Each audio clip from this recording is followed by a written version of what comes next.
Hello everyone, it's Shane Kanto, your Wasteland reviewer, and I'm here to review For the Sake of Vicious. And this is a new film coming to Shudder that came out in theaters and in VOD in 2021. It's going to be coming on to Shudder just in time for the new year of 2022. And this focuses on an overworked nurse who comes home to a strange man holding a beaten up hostage in her home. And as it turns out, there's a dark connection between all these characters that's disturbing and has some very intense emotions that are pushing the actions of this one particular man that's holding this house hostage.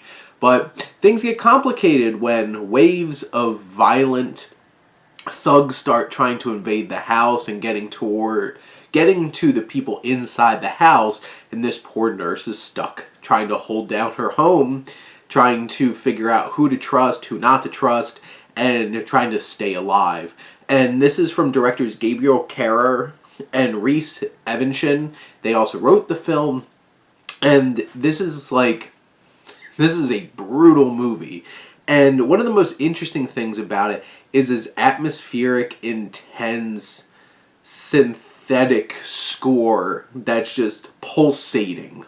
And I feel like that's the best word for it, because it's like intense, just like coming at you throughout the whole entire film, which Kara actually co-composed this with Fox Grinder. And there's this like big, pulsing, beating, intense score that's just ratcheting up all the tension and the action going on, because there is a lot of raw and brutal filmmaking here as it captures these violent and brutal acts going on. A lot of blood, a lot of guts. It's one of those kinds of home invasion type films where nobody's safe. And there's a lot of horrible things going on.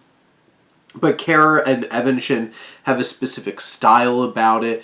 It feels very grunge and like grindhouse kind of. This is something that you could have seen in the 70s during that time, where this was the height of like those B movies that are, you know, specific small concept kind of idea, where enclosed area, lot of violence, lot of gore, and there's also a little bit of mystery and to the motivations of everyone.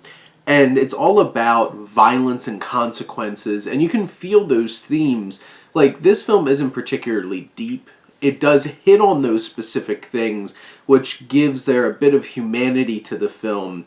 But in general, this is all about survival and the horrible consequences of actions when you get involved in doing terrible things. And as the film goes on, you have Lora Burke, who plays this woman, and she gives a strong performance. Nick Smyth, who plays the invader who has this hostage, played by Colin, Paradine, and each of them have to show a lot of pain, a lot of anguish, a lot of fear and anger and rage, and there's not a whole lot of depth to their characters. They're not like characters where you get to know their interests and their ideas and stuff like that. It's just more about, this is the situation, these people are coming from different places, thrown into this situation, how they're going to deal with it, and each of these actors carry that well enough for you to understand what they're going through, and you can feel that pain that they're being put through in this film.